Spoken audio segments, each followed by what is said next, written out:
प्रदीप बेहरा आईनजीवी ब्रह्मपुर महानगर निगम आज्ञा clear cut case से जो पुओ झील सहित दिनेश झील सहित संपर्क फिजिकल रिलेशन रखी क्लियर कट जेहेतु किसी लुचा छपा ना डीएनए रिपोर्ट रे क्लीयरली आसी दिनेश ही दीपिकार छुआर बापा किंतु दुर्भाग्यवशतः एपर्यंत से संबंध में किसी क्लीयरिफाई आईनी एवं वर्तमान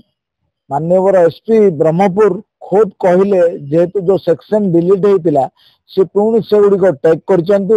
रेप केस रे जेहेतु डीएनए रिपोर्ट आसी एक घड़ीसंधि मुहूर्त दिनेश बाहाटा संपूर्ण निंदनीय जिनस जेहेतु यार सत्यासत्य विषय में मोर कौन धारणा ना बट दीपिका एलिगेशन कर स्वामी नुहे तो कही हेनी से छुआर बापा पुणी बह कर दिगरे पुलिस यत्नवान होगा दरकार जदि सतरे कौटी बाहर कौन रक्त नथिया बापा ता झील को पुणी एक काम पिपासु दिनेश को पुणी बह कर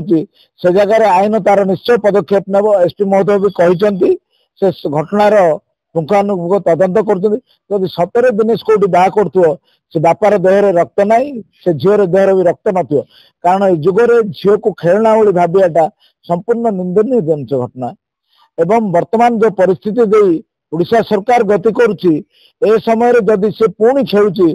ताकू निश्चय सरकार सहयोग करने दरकार दीपिका को